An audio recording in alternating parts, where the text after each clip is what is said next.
Welcome back to Toni Told Me, the cozy corner of the internet for the real talk and real tea with me, Toni Tone. Please, please, please subscribe wherever you get your podcasts, whether you're listening to this from YouTube, Apple, Spotify. I would really appreciate it. And the team and I would really appreciate a wonderful 5-star review from you guys. So please, if you get a chance to review, do review. I'm super excited for this episode because I have spoken to you guys previously about being the oldest sibling and eldest daughter syndrome. And a little birdie in the background was like, all we ever hear about is eldest siblings. What about hearing from the youngest? So today, I'm privileged to be sharing the studio with my baby sister. Hello, Tara. Thank you for having me. Thank you. Some of you know her as Taz. I know she's probably annoyed that I've called her my baby sister, but she'll always be my baby sister. So there is a 6.5 year technically age gap between us. So yeah, Tara, everybody. Woo! Hello, everyone. Hi. And as always, we have the lovely producer Nisha in the studio with us as well. Guys. So yeah, Tara, we're going to be getting into like sisterhood and our dynamic, me being the oldest, you being the youngest. But before we get into that, life update. How's life been treating you? How's life been? I have no complaints. It's so funny, actually, because not long ago I posted something on Instagram that I started off the year in a bit of a rut, but now I've just decided to just own it and just tell myself I am that girl. And life has been great. I feel like I'm just like doing what Rihanna said. I'm faking it till I make it. You have to sometimes. The world's been rewarding me. So, Yeah, you've had a good year, I think. Yeah, I have had a good year. I do want to just say, guys, some of you listening to this via audio may struggle. So I don't know if you want to go over to the YouTube because people always tell us we sound just alike. I don't think we do. But if you do. Do we? Do we? Okay. Oh, Yeah, you gosh. do. Well, I'll try not to like speak when Like she's you speaking. sound like similar. I wouldn't Okay. say exactly. Okay, you both said that at the exact same time. See what I mean? I think, okay, listeners, for this episode, YouTube is your friend. So head over to the YouTube because I feel like you may Please. struggle like deciphering who is talking like during this episode. Yeah. But I'm glad you've had a good year. This year's been good for me too. Recent life updates. Obviously, we're still on a high from The Bachelorette. That was epic. Oh, Tara, by the way, smashed it. so I told good. you before that she like plans so much on my Bachelorette, but she has been the ultimate maid of honor. Absolutely killed it. It was so Thank you. epic. It was so good. So good. Like I'm still on a massive high and I rarely have post-holiday blues if ever, but this is one holiday I'm super missing. I know. I But want to go back. Me too. Let's go back. No, like literally like weddings around the corner. Let's We go can't- back. We might go back. We might go back. Okay, so as always, we tackle dilemmas on the show. Yes. So we've got some juicy dilemmas, or producer Nisha has some juicy dilemmas. I can't even speak. I'm saying juicy dilemmas. Sorry, juicy dilemmas. Yes. For us today in Tea Time with Toni. Okay. Okay. So, but I'm gonna allow you to lead on answering because I think you're very good with like dilemmas generally. Am I? You're Okay, a great okay. advice giver. So, producer Nisha, what have we got today? So our first dilemma of the day says, "Hello, Toni.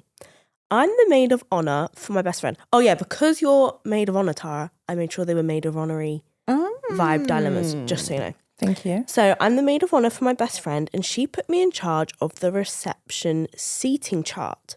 I should have that's a said big no job. because now I'm in the middle of World War III. I can imagine. It's a big Ghanaian American wedding. So, you know, aunties, uncles, cousins, twice removed, church elders, everybody's coming. The bride's divorced parents both want to sit at the main family table, but they don't speak. Each of them wants to bring their new partner, and both think it's disrespectful if they're seated anywhere else. And then an elder from the bride's church told me it would be dishonourable if he didn't get a seat close to the stage. Meanwhile, the groom's family is trying to squeeze in more of their people. I swear I've moved the same name card 8 times. How do I keep the peace without anyone calling me the disrespectful maid of honor? I think the timing of this is quite good because we are literally, what are we doing right now? Doing the seating Last plan. night, Yeah. we were doing the seating plan for the wedding. I do think it's a bit wild to delegate that task to someone who's Absolutely. not like the bride or groom. But anyway, I'm gonna hand this over to you, Tara, because you have been Gosh. you have been such a key part of my seating planning, in that I created a seating plan. Tara went through it. She was like, no, this is not going to work. Move this person. So like, she's kind of had the final say, and it's made a lot of sense. So is it not usual for the maid of honor to like, I don't really understand, like, no. Is that not a thing? Because the thing is, like, if the maid of honor is your bestie, how would she know all your aunties, uncles, and everything? Like, how would she know, like, the dynamic, who's related to who hates who? Right, like, I feel like that's a job for the bride and the groom. Okay. But in this case, it was bride and maid of honor, sisters. But yeah, so what's your opinion on this? Gosh, you might not like my opinion on this.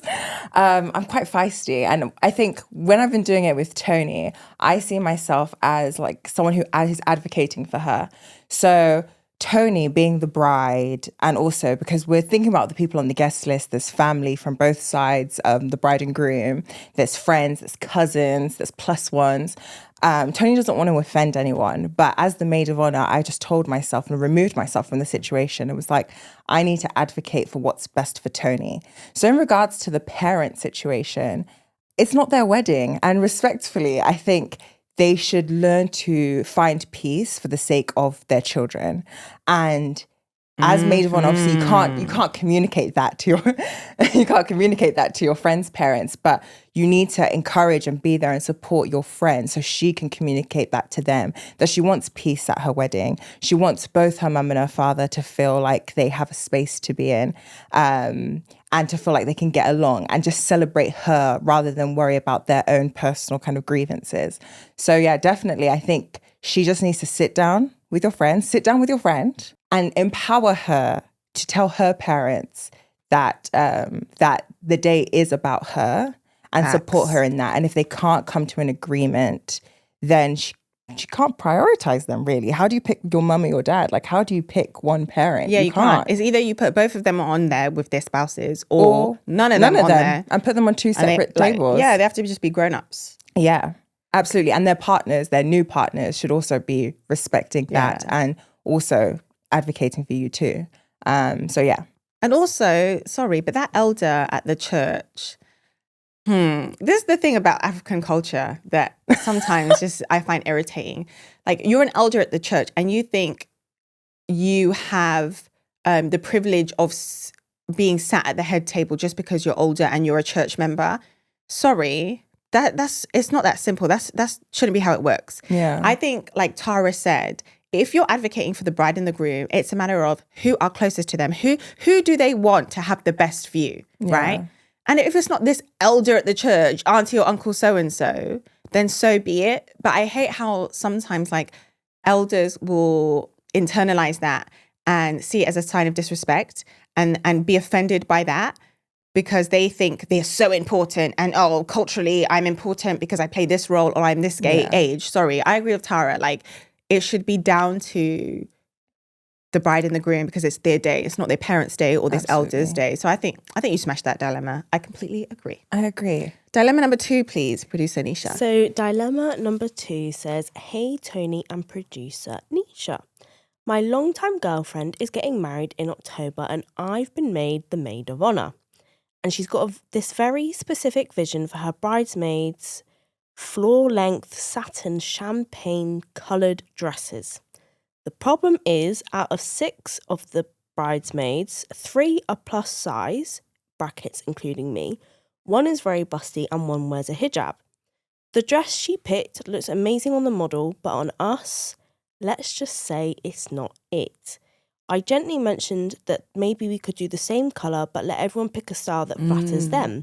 She shut it down straight away, saying she wants us to look like a Beyonce music video. Uniform, sleek, perfect. I want to support her vision, but I also don't want any of us feeling self-conscious all day or ending up in the bathroom crying during the reception. How do I help her see we can still match without looking like we were poured into the same dress? Oh, this is a really hard one. And it's a really hard one because, like I just said in the previous dilemma, it is your day.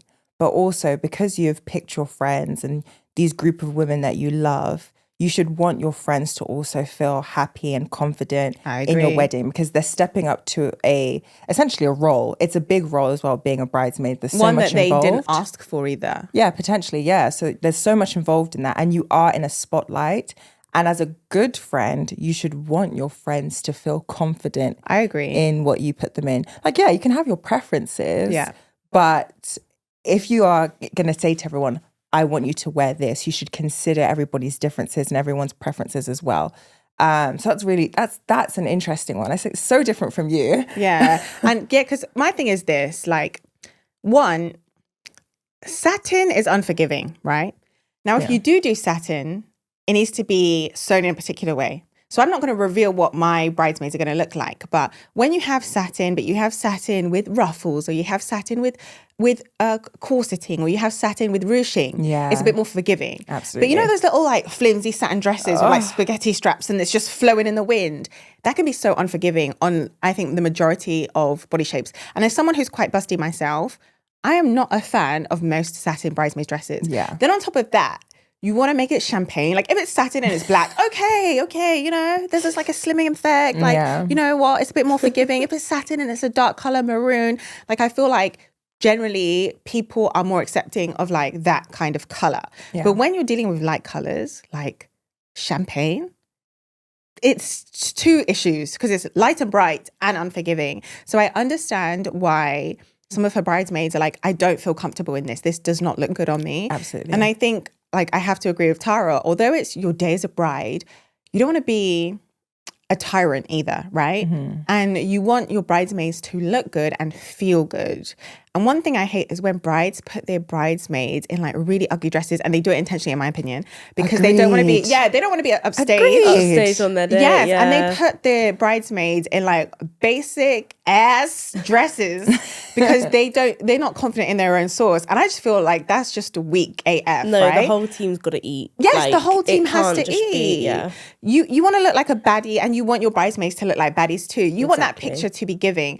And this dilemma is interesting because her excuse for not wanting to change it is because she wants it to be giving and she wants it to be a Beyonce video, but it's not going to give if your bridesmaids don't feel confident in it. I would say to this young woman, like, have this conversation with your friend again.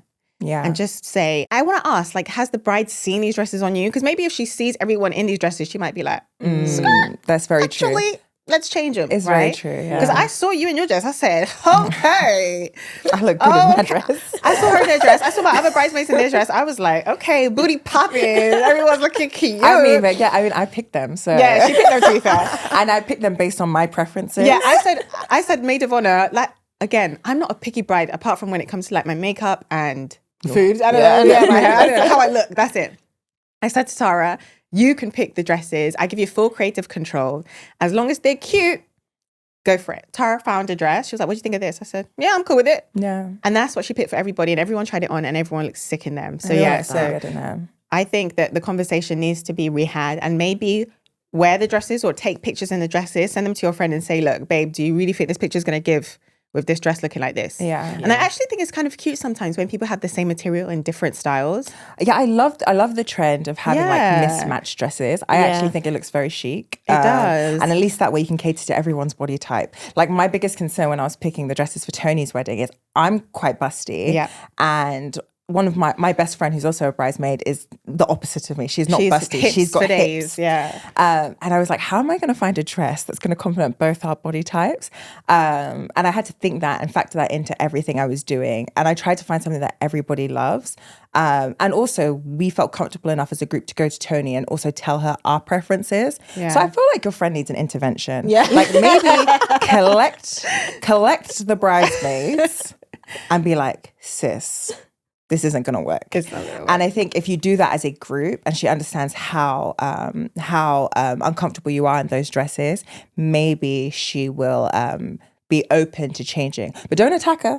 Just, inform her gently that you guys just don't feel confident and you don't feel like your best selves. And you want to, because weddings. Mean, if you're single, you want to find somebody. Especially if you're paying for your own dress as well. Oh my gosh, yes. Because bridesmaids typically pay for their own dress. Like, why should they pay for a dress they hate? Exactly. Yeah. Like, allow them to pay for a dress that they actually like, that they could potentially even wear again to somewhere else, Precisely. So, yeah, well done. You're smashing these dilemmas.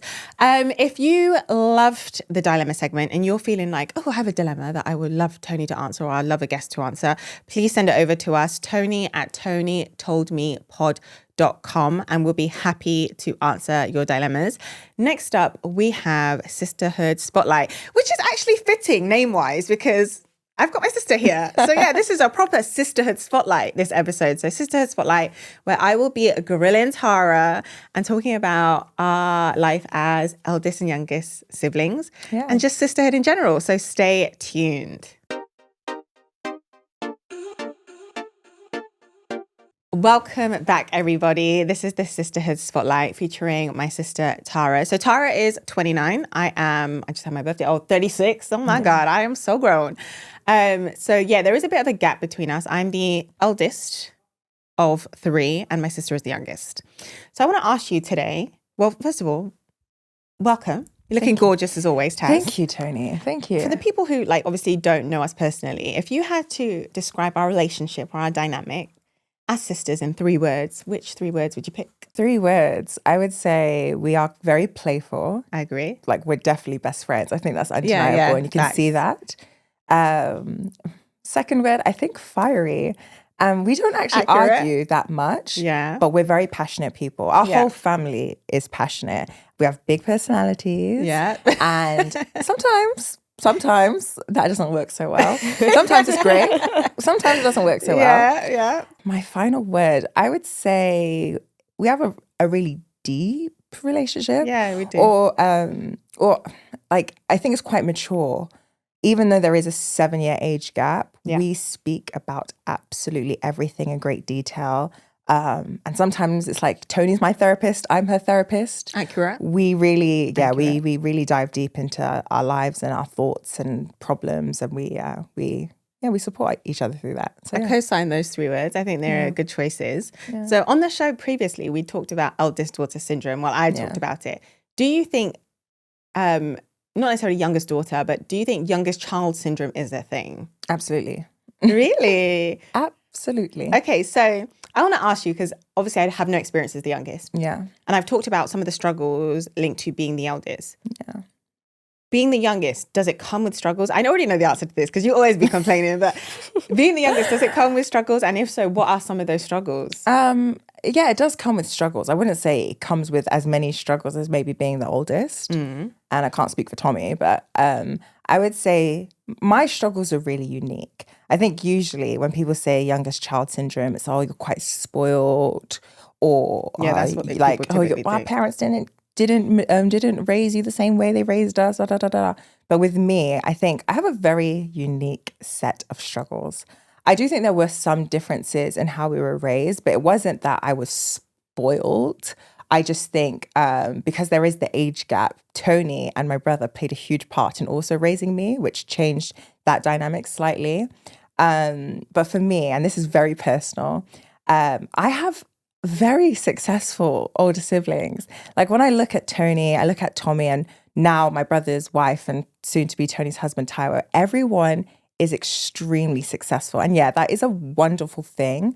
But at the same time, there is the ability for comparison. And I think that comparison, whether it's self-inflicted or other people are comparing you to your siblings, it can make it very difficult to kind of be out in the world and feel confident and not fear not making it like them or failing. And I think that's a unique set of challenges that I feel like I face. Because even when I was in school, we went to the same schools, by the way, backstory, we went to the same schools, we went to the same sixth forms. We did. We went to the same university. Did you? Yes, the exact same thing. And everywhere I went, someone knew Toni.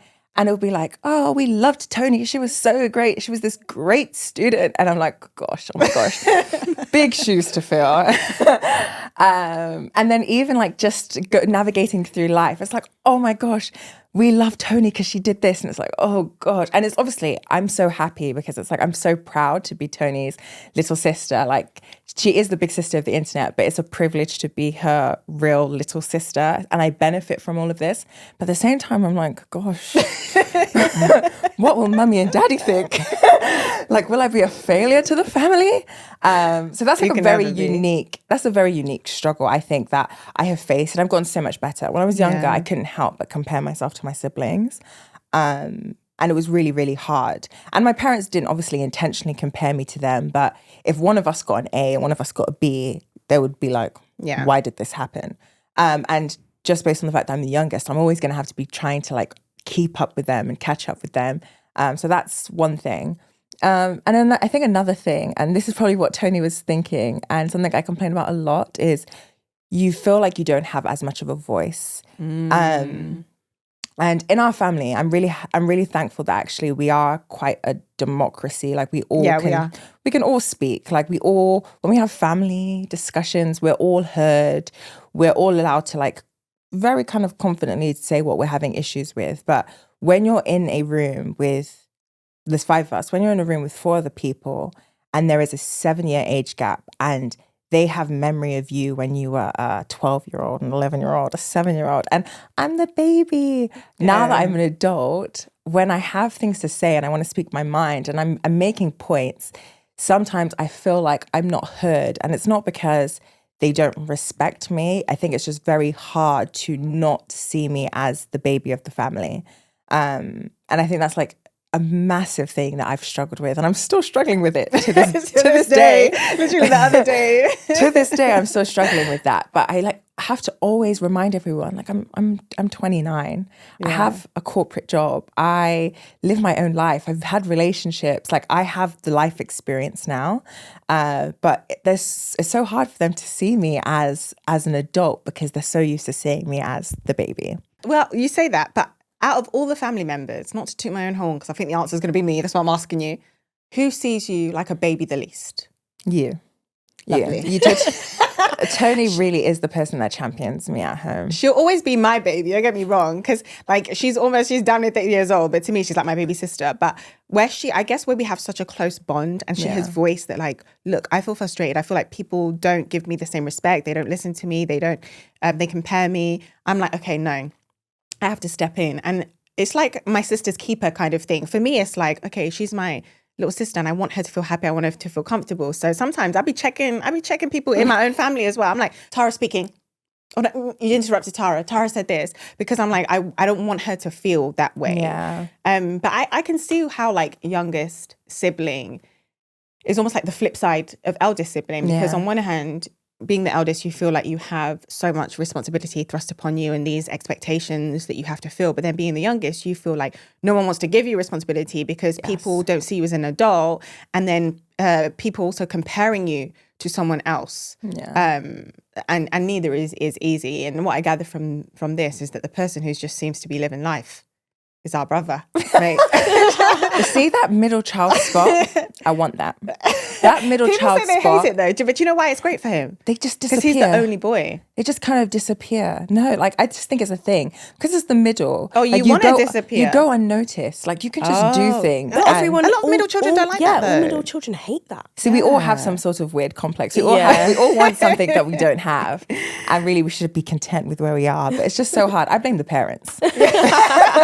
Yeah, it's parents' fault. Sorry, I blame them. So I was going to ask you what's the hardest thing about being the youngest, but you've kind of alluded to that. Yeah. But are there any common misconceptions that you would say people have about the younger siblings? You mentioned one earlier, which was like that they're automatically spoiled. Are there any others? Yeah, I think it's the spoiled thing, definitely. Yeah. I do think it's the kind of maybe the carefree sort of thing, because your older siblings are sorting out life and they're checking off all the boxes, and a lot of the time it's like people think the youngest is just going dilly-dally, da-da-da, yeah, that sort of thing. Okay, fair. Funny things, and something that I actually play into if you've seen any of my social content is that your older siblings fund your life. Oh, yes, yeah.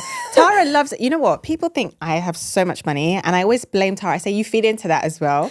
But it's a playful inside joke between us, because I think people assume that Tara just like lives life being catered to. Yeah. But she pays for the majority of her life and her lifestyle. But she started this joke that implied that I pay for everything. Right? And don't get me wrong, I love the joke. As her older sister, there are things that I will cover and I don't expect the money back, or things that I don't even think of or whatever. Yeah. But for the most part, she has a full-time job. She's like a comms expert. Like she's earning good money and she funds her own things. But she started this joke.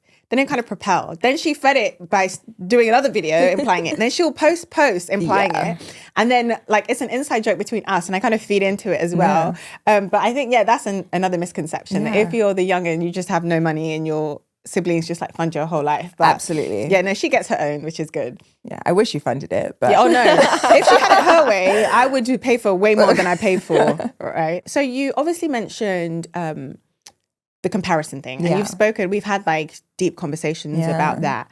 And I want to touch on that again. Like, how do you stop yourself from doing that? Because it's one thing other people, you can't control what other people say and how other people perceive you, right?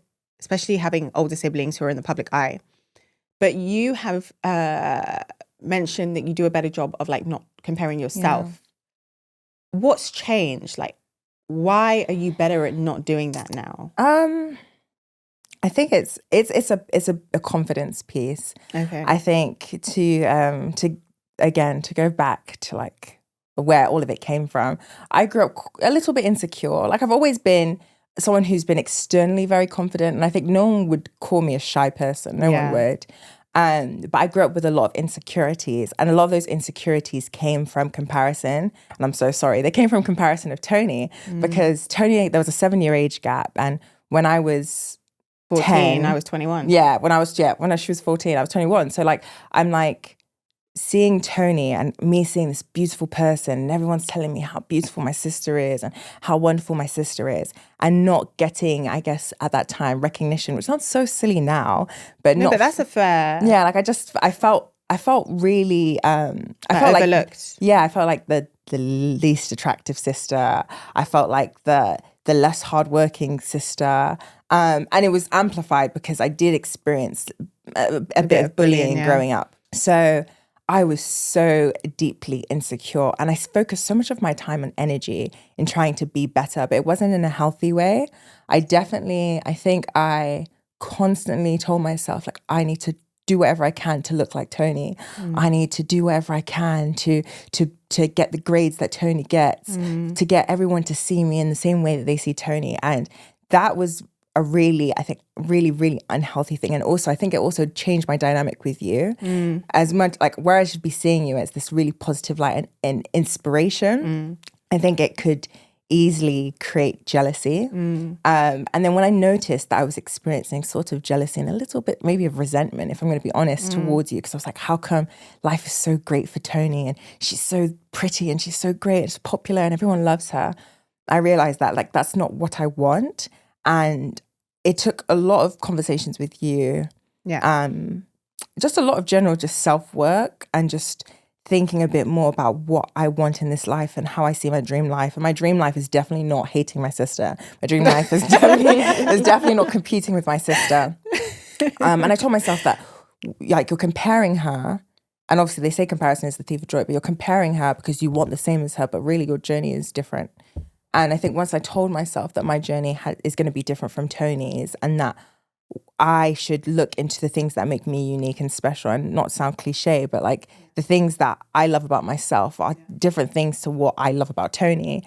I said, that is what I need to put my energy into. And with that came like the natural recognition that Toni got. With that came people seeing my creativity. And that really did help boost my confidence. And then also I think a massive thing was me caring too much about what people think. And I think caring about what people think of you will rob you of joy. It will rob you of riches. It will rob you of just true happiness because you're performing for other people and not for yourself. And I think once I finally dropped those really bad habits, and it took a really long time, I would say only in the past 6 years. I would say really from your like mid-20s, you start getting really, really confident. I think that was it. And since then, like now I feel so happy. And like even being on this podcast, I would have never done this. At 21, never. I would have never, ever done this. But it's taken a lot of self-work to get here. And like I said from the very beginning, I have to now like gas myself up. And being humble has never paid me. And now I'm like telling myself I need to be my biggest cheerleader. And by loving myself, people see that and also love me for it. So that's just kind of the work that I've done to get here. But you know, every day, I have my struggles, but every day I get more confident. And it's a journey. It's a journey. The irony though, being the oldest, is that people assume you're the blueprint. The funny thing is, I would not be who I am now without Tara. Like, people assume you're older. Oh, so you're the youngest must always follow the oldest. But I learned how to do makeup from Tara.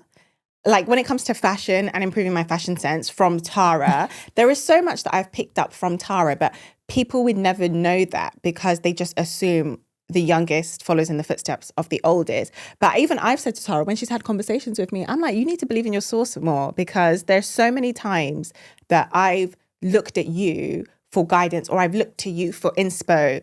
And I even joked with her the other day, like I took some pictures and then someone said to me, oh, you look like Tara here. And I said to Tara, oh, that's how I knew the pictures were banging. And she's like, what do you mean? I said, every time I take a picture and I think I look so sick, someone tells me, you look like Tara. Toni just loves to gas me up. Oh my gosh. So when someone says to me, like, oh, you like Tara here? I'm like, yeah, I know, this is a banging picture. And I always joke with her that my best pictures, everyone says I look like her. So even when she went through periods of, and it's crazy because I feel like sometimes the most beautiful people can also suffer from insecurities.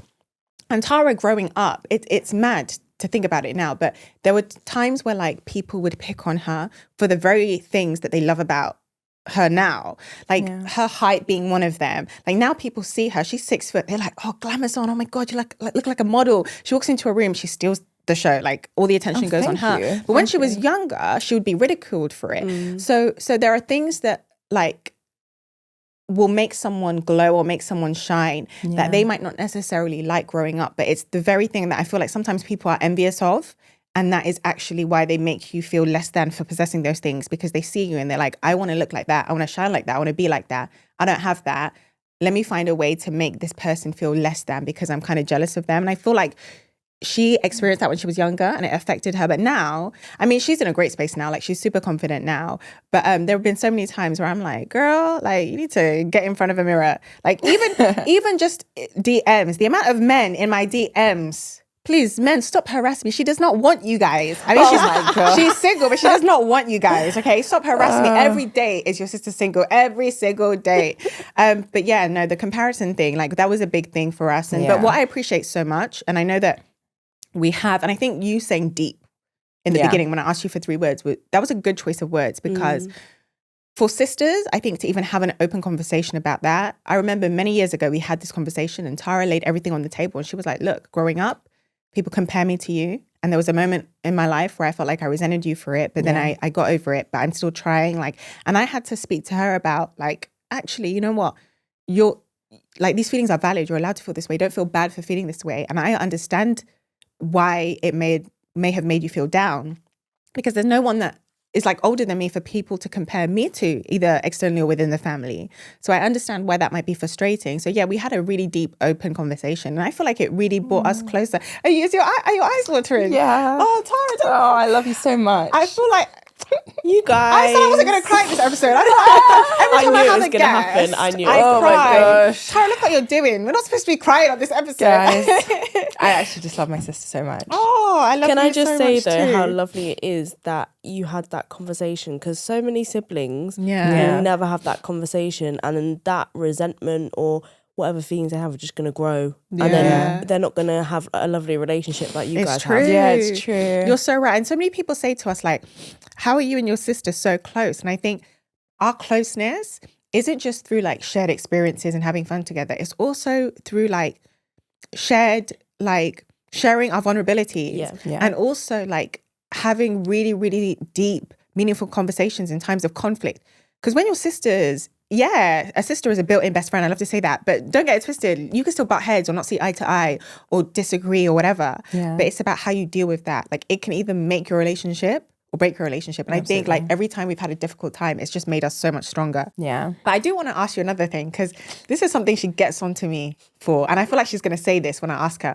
What's your favorite thing about being my sister? What's your least favorite thing? Outside of comparison, because we talked about comparison, but I feel like there's one particular thing that you're always cussing about when it comes to being my sister. Really? Yeah. Enlighten me. Okay, so I wouldn't say the favorite thing, but let me tell you something. Tara loves to say that my brother and I make her dating life harder. Oh, yep. I'm gonna talk about this one. She loves to say that being my sister makes her dating life harder. And I'm like, do you want to elaborate on that? Because you love to say that to me. Guys, let me just breathe. Being Toni Tone's sister makes dating impossible. Impossible. What? You said that like you haven't had like where are the boyfriends. cameras? Impossible. Because no, I've had partners. Yeah. I've had You've partners. had long-term relationships. It's like at least two of them. But I've noticed now more than ever, as your success has grown, it is making it harder and harder to get men to, I think, not just approach me, but to not feel intimidated by me. I already feel like there was a level of intimidation. But with Toni, the big sister of the internet, best-selling author about love and relationships, who's writing tweets about this and who has books, who has a podcast. Guys are so scared to date me because they think, wow, if I mess up, will I be a viral tweet? And They're gonna get put on blast. And I have, now you should pay me because I'm a built-in filter. No, because it's I'm true. just filtering like all the losers from this serious candidates. true. Clearly, yeah. It's true. Like you should be glad I'm a Anisha, built-in it's filter. true. It does help me a bit because I feel like, okay, the men that are brave enough to step up to me probably already know who my sister is and they're not intimidated by it. And I like to think they also have some sense because everything Toni says is true. And everything that Toni says is how people should want to approach their relationship. So I think, okay, a man knows my sister's Toni. That's good. Like maybe he's a good guy. But the amount of men that approach me is far and few. I can't remember the last time I had a guy that wanted to, like a serious candidate that wanted to get to know me. See, she assumes it's because of me, but I actually think it's not that simple. I also think like my sister is a beautiful woman, right? And I also think that when you are very aesthetically pleasing, that can also scare certain men away because they just assume that they don't have a chance and they'll get rejected. And again, she loves to blame me, but also, sorry, look at her Instagram. I was just about to say. Thank you. God. The amount of times I say to her, like, look, you're blaming me. These times you've priced yourself out of the market. Because when I go on your Instagram, you look like you will not date a guy unless he's earning seven figures. I was going to say, they're probably thinking, I can't even afford that Thank girl. you. She looks comment. unaffordable. No and comment. I'm Yeah, not you saying can't that's a afford bad me. I'm not saying that's a bad thing. I love that for her. Again, I feel like that's a filter in itself. When you look unaffordable, you're going to attract men who feel like either I can afford her or I have the ambition to believe that I'm going to be able to afford her. And I feel like I have the confidence and I'm strong in my masculinity and sense of self that I'm not intimidated by this. Yeah. So again, that's a built-in filter. But when I go through her Instagram, I'm just like, bruv, I would think you're dating a millionaire. Or you're dating a footballer or a CEO or something. I'm not because dating anybody. Your Instagram looks so expensive. There's teach no me. one. There is no one. There's tumbleweed in my DMs. But yeah, no, I blame Toni 100%. I refuse to blame myself. No, she's no accountability whatsoever. I refuse. We blame Toni. It's 100% her. And now I'm blaming Tommy too because he's just made it 1,000 times worse. Yeah, no, sorry, but I think your brother makes it harder because imagine having an older brother who has a Lamborghini, who has a Ferrari, who has a Porsche, who has another Lamborghini. Like, come on. Any guy, I think, would be like, whoa, that's a lot, right? So as much as she wants to point fingers at me, also point fingers at yourself and your brother. I'm just saying. But again, built-in filters. And I think it's better to like limit the amount of men that approach you and reduce the amount to like men who are confident enough versus just have every Tom, Dick and Harry coming your way. It's true, yeah. So as much as you I'm complain, thankful, when I you find the guess. one, you're going to thank us. Yeah, no, Just that's saying. true. That's true. That's true. I'm That's just true. saying. We don't have too much time, unfortunately, Taz, because I like to keep the pod episodes short and sweet, as you know. We're definitely going to have you back for part 2. There's been so many people, you know, on the pod, whether it's you, whether it's Tommy, whether it's Taiwo, who I'm like, yeah, we need to get them back because every time I have a guest, I feel like I just scratch the surface. I know you guys are so sick of me hearing, like saying that because I always say that, but we literally just scratch the surface. So I want to get you back. But before we like end the Sisterhood Spotlight, I want to ask you one more question. So for people who do not have sisters, what's one thing you feel they should know about sisterhood? For the people that don't have sisters, I think a sister is what you said, a built-in best friend. So even if you don't have a sister, if you have a really close girlfriend, you are experiencing a sisterhood.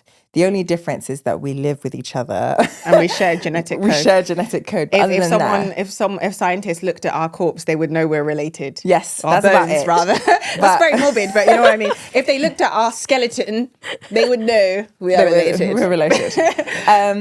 I would say that even though Toni is obviously my sister by force, she is my best friend by choice. Aww. And I think if you have a close friend that you can experience all the same things we're experiencing, we have the ups, we have the downs, we go on the holidays together, we have the group chats, like it's all the same stuff of a female friendship, and that kind of unity and that sisterhood. And I feel very lucky, like I mentioned, having Toni as a sister. And obviously it's so nice to have someone who's always there for you. But just because she's my sister doesn't mean I don't have to also put in the work to maintain it. And with my sister, maybe one day living with her new husband, I know that I'm going to have to work even harder to maintain this relationship. And we make sure that we communicate often. We celebrate each other. Yeah. We plan trips together, moments together. And we gossip about our we parents. Gossip, yeah. We gossip about we gossip about our parents. Yeah, we do all the same things that you would, no matter if it's a friendship or a sisterhood. But like, don't feel down because you don't have what Toni and I have. And I always think there's always enough time to find new friends and form new friendships. Like, it's never about the quantity of time you spent with each other. It's always about the quality. Yeah. And don't think because you don't have this friendship that's been 20 years, 30 years, that you don't have a sisterhood. Yeah. Someone you meet tomorrow could end up being the most impactful person in your life. And I think just look for like-minded women who have the same values and beliefs as you, who you can kind of just grow with, and as you go into the next stages of your life, they follow you through it. You're missing out, but you're also not missing out. You can definitely have this for yourself. So I think that was nice. I think what you said was so like true. There are going to be people listening who are like, oh, I wish I had a sister, and my parents, they shagged me by not having another child. They don't have a sibling, and they might feel down. But you are right that sisterhood can be found in friendships as well. I think we assume that it's only a blood thing. I mean, it is special to have grown up with you, because I've known you your entire life. I was there on the day you were born, right? So I guess that's different. But for the most part, sisterhood is as much of a choice as it is a sense of duty or a sense of responsibility. Like, you choose to be a sister to somebody. So I completely agree. Well done, Taz. I'm very, very proud of you. I want to say that on the pod. Like, thank I'm you. very proud of the woman you have become. Thank you so much. I appreciate that. As always, I end each episode with positive words. I think Taz has done an amazing job for like rounding this up. Is there anything I want to say for this episode? I think I want to speak to the younger siblings listening. Tara has shared some of the struggles that she faced as a younger sibling. And there'll be some elder siblings listening who are like, wow, you know what? I've never thought about that. I've never thought about my youngest sibling going through this kind of experience or having this kind of frustration.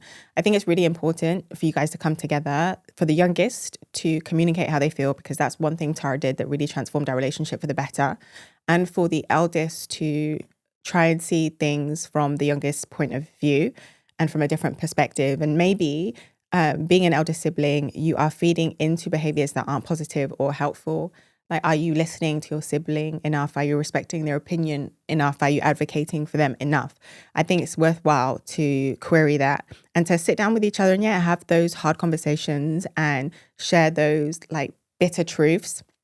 Because it's short-term pain, but long-term gain. Yeah. It's really important for you both to know where each other is coming from. There have been times where I've voiced my frustrations as the eldest to Tara, and Tara's given me advice. And you guys have heard from me in the past about how she's told me that I need to speak up and I need to advocate for myself and I shouldn't bottle things in. And there have been times I've helped her. But all of that transformation couldn't have occurred had we just kept everything to ourselves and not spoken. So please, if you're the eldest, speak to your youngest. If you're the youngest, speak to the eldest. Middle child, I ain't forgotten about you. Speak to everybody too. Everybody speak to everyone. Just be open and honest about how you feel. And trust me, with time, your sibling relationship will only get stronger and stronger. Yeah. Tara, you've been absolutely amazing. I'm so happy to finally have you in the studio today. Thank you so much. If you've loved this episode, please review the pod. I would really appreciate it. Please give us a thumbs up on YouTube and leave a comment if you're watching from YouTube. And do not forget to subscribe. I will be back again next week. Bye.